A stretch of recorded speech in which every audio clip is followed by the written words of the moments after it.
Então, eu e o Jota estávamos aqui, embora vencedores, muito chateados. O Jota, principalmente, indignado. O que aconteceu foi o seguinte: das 36 músicas que tinham. Não, desculpe. 12 das 36 que tinham sido exibidas nas 3 noites anteriores, nós tínhamos classificado as 3 com que nós concorríamos. Eu já tinha. Então, nós tínhamos classificado Chorinho Perdido, Prelúdio para um Amor Sem Adeus e Horizonte. E o Jota achava que Horizonte era a melhor delas, musicalmente falando. Porque ele que tinha composto, ele me dizia, eu estou fazendo aqui umas harmonias muito modernas que o Milton Nascimento está usando, isso e aquilo. Eu não sabia distinguir. Né? E quando foi dado o resultado, e quando você vai ouvir, tem uma gravação da final, né, do Fausto Canova anunciando e tudo, ele diz que pelo conjunto da obra, mas esse conjunto da obra, você teria que ouvir diminuindo a rotação, porque fica encoberto pelo barulho da plateia e tudo, né? Mas dá para ver que fala, pelo conjunto da obra, nós dois tínhamos vencido e ia ser apresentado o Chorinho Perdido. Entendeu? E ficou a impressão para todo mundo, inclusive para nós, de que nós tínhamos ganhado. E os outros 3 não tinham entrado nem até o 5º lugar. E o Jota indignado, porque para ele preferia que tivesse vencido o Horizonte. Né?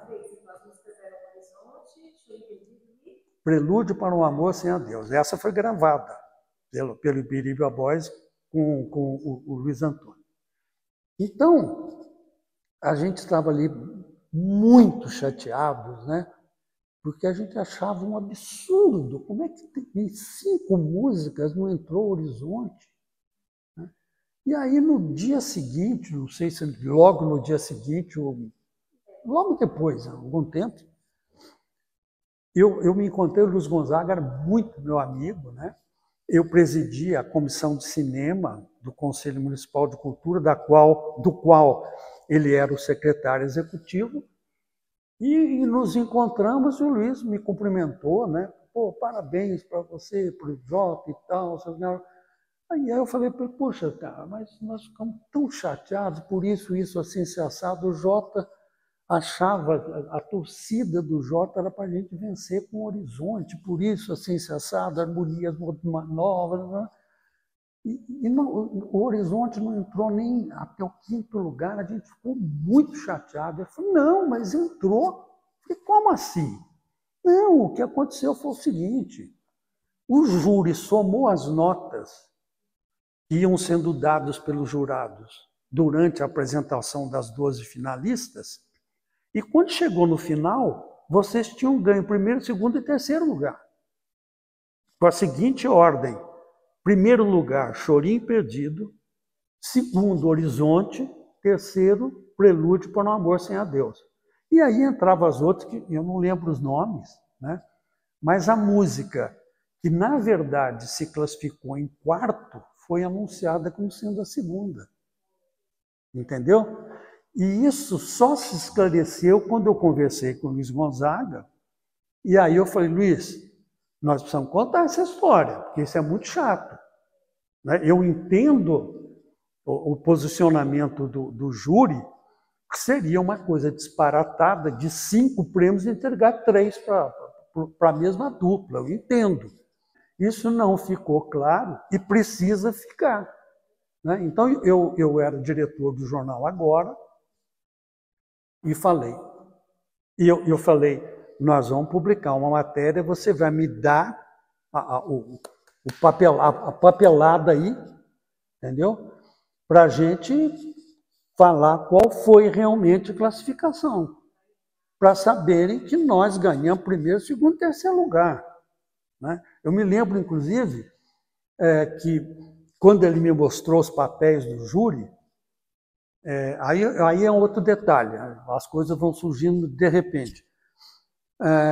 Na formação do júri que eu menciono em seguida, do primeiro, né, Renato Teixeira, com certeza, muito provavelmente Johnny Alf, e na terceira noite foi o Taiguara.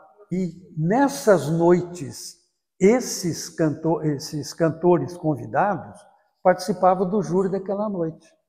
Então, o júri permanente era o Walter Lourenção, depois eu menciono, e na primeira noite, quem participou do júri foi o Renato Teixeira, na segunda, Johnny Alf, e na terceira, Taiguara. Entendeu? E quando eu fui ver a papelada que o Luiz me mostrou, na primeira noite, o Renato Teixeira tinha feito uma anotação na página dele, referindo-se à música que tinha sido apresentada naquela noite, que era o Prelúdio para um Amor Sem Adeus. Ele anotou, não lembro as palavras, mas era mais ou menos isso. O festival acabou, nenhuma música vai ser melhor que essa. E o Taiguara, isso aí não tem a ver com a papelada. Na terceira noite, que foi apresentado Horizonte, a apresentação foi Prelúdio, Chorinho e Horizonte. O Taiguara estava no júri. E terminou lá e tudo, enquanto estava sendo preparado o palco para o show do Taiguara, chega alguém, não lembro quem, que ele tinha pedido que ele queria conhecer os dois compositores. Entendeu? E nós fomos localizados, né, levando o Taiguara lá para dizer, vocês que compuseram e tal, parabéns. Olha a música do Horizonte do Jota. O Taiguara era músico. Ele percebeu essas inovações harmônicas e tudo. Falou, olha, quero dar parabéns para vocês, isso é muito bom. E aí foi fazer o show. Então nós tínhamos das três, né, essa referência do Taiguara, e a outra eu só vinha saber depois com a anotação do Renato Teixeira. Né? Você conseguir localizar a segunda, agora quando fechou, a gente tinha uma coleção enorme, toda desse tamanho cada uma, mais ou menos dessa espessura, encadernada em couro direitinho, em couro ou em couro sintético, provavelmente, né? As duas primeiras são na cor desculpe, as duas primeiras são na cor vermelho. As outras todas em azul marinho. Então, essas duas primeiras são da fase em que o Agora era um semanário, depois ele se torna diário. E é neste período do semanário que aconteceu o Sabiá de Ouro. Então, tem o noticiário do que ia acontecer, depois a gente vai mostrar aqui um recorte que eu consegui encontrar, né? E quando você encontrar lá, porque no recorte, felizmente, tem a data, né? Quando você localizar aquela data, você vai ver que poucos dias depois tem uma matéria em que o Conselho de Cultura esclarece a verdadeira classificação e o que tinha acontecido. O júri preferiu dar o prêmio pelo conjunto da obra para a mesma dupla não receber 3 dos 5 prêmios. Entendeu? Então está escrito, lá sai a classificação verdadeira e tudo. Eu encontrei este recorte. Veja que ele não está completo, porque o título fala assim, Sabiá de Ouro. Porque essa aqui, está escrito aqui, é a página 7 da edição do Agora de 12 de abril de 69. Isso aqui será certamente véspera, poucos dias antes da realização da primeira noite. Porque apresenta os compositores, tem uma breve biografia de cada um e menciona as músicas que cada um deles classificou, né? Porém, eu não consegui encontrar a parte daqui, a página 6.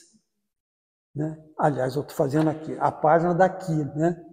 A página 6, que eu suponho que talvez o título fosse Quem vai ganhar? E aí vem O Sabiá de Ouro, com interrogação. Então, infelizmente eu não achei, mas você acha com a data, né? Então, nessa outra página, você vai ter foto, tal como aqui, de todos os concorrentes, quem eram, onde nasceram, etc., e as músicas que cada um deles classificou. Porém, aqui no final dessa 7ª página, há um texto da reportagem que menciona, diz assim: para os que gostam de estatística, eis alguns dados que as nossas entrevistas revelam. Então, começa. O mais velho dos compositores classificados é o sambista Tião Silva, com 47 anos. E aí vai dando a idade de cada um. Depois fala a origem. Então fala, a representação paulista se completa com... E isso me deu um ensejo de, pelo menos, conseguir aqui o nome de todos os outros que não aparecem. Tá certo? Que eu quero mencionar porque eu me deu o trabalho de fazer esse levantamento. Então estão aqui, ó. Os que aparecem aqui são Roberto Wagner e J. Moraes, que participavam com Prelúdio para um Amor Sem Adeus, Horizonte e Chorinho Perdido. Orlandinho, dá o nome completo dele, Orlando Tadeu Bento, que competia com uma canção chamada Preciso Fazer uma Canção. Outra é uma pessoa chamada Gabriel Roquette, eu não me lembro dele, e aqui ele é músico e era da aeronáutica, na biografia. Ele classificou 3 composições, que se chamavam Ilusão, Caminhando e Esperança. Eu não lembro de nenhuma delas, também é muito tempo, né? Aí vem o José Renato, cujo apelido era Banzé. Desse eu me lembro. O que eu não lembrava e vi aqui é que ele era aluno do ITA.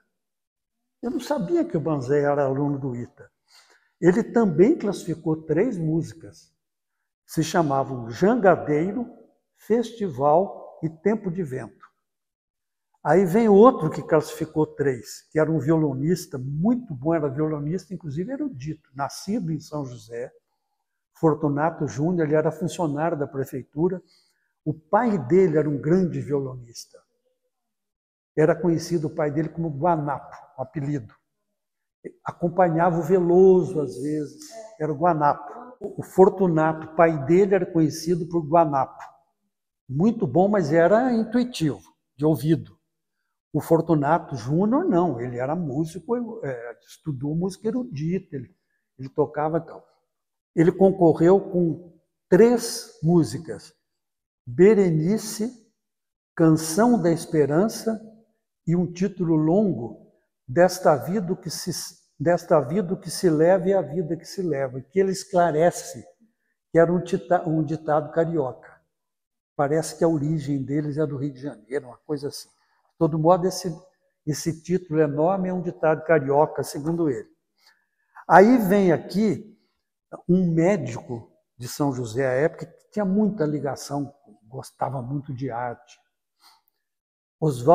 Aqui está só Oswaldo Toledo, ele se chamava Oswaldo Martins Toledo, foi vereador, foi presidente da Câmara, e ele fez dupla com uma senhora, porque era casado com um radialista famoso aqui, que era o Álvaro Gonçalves, tinha programas na Rádio Clube, e ele apresentava o programa Serenata ao Luar, em que tocava o Veloso.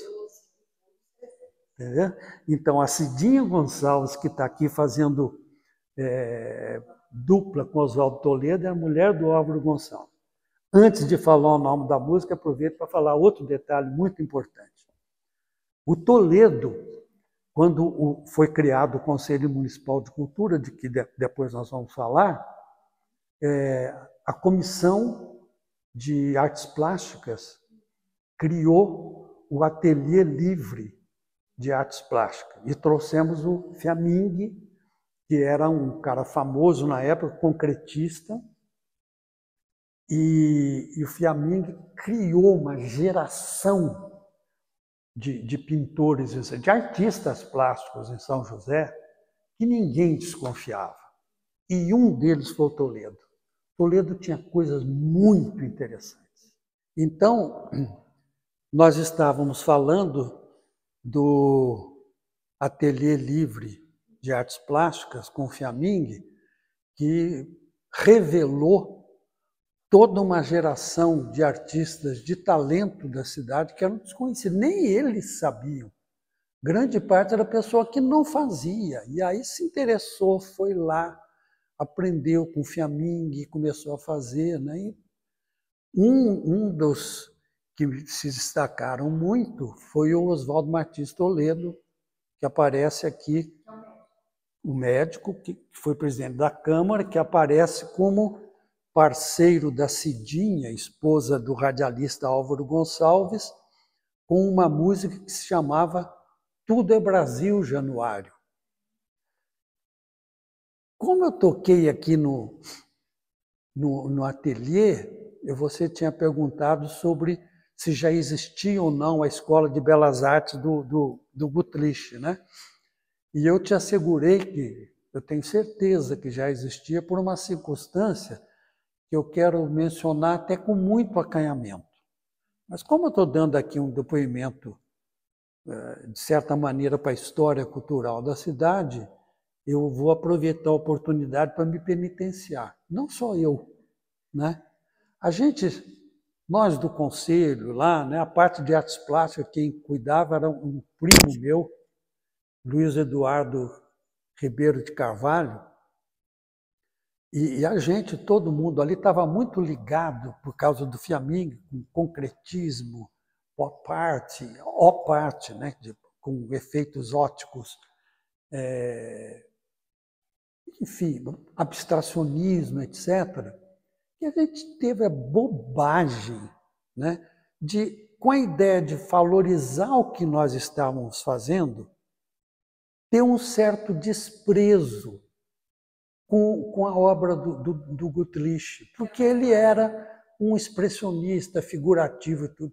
Hoje eu morro de vergonha de dizer isso. Porque o Gutlich foi um tremendo pintor. A obra dele é linda. Nada do que nós fizemos ali, embora ali tenham surgido coisas importantes, nada se equipara ao trabalho do Gutlich. Então, de onde estiver, eu peço perdão para ele. Foi uma bobagem nossa. A gente desprezava. Na Escola de Belas Artes, até o nome nos incomodava, sabe? Escola de Belas Artes, parecia uma bobagem, assim, sabe?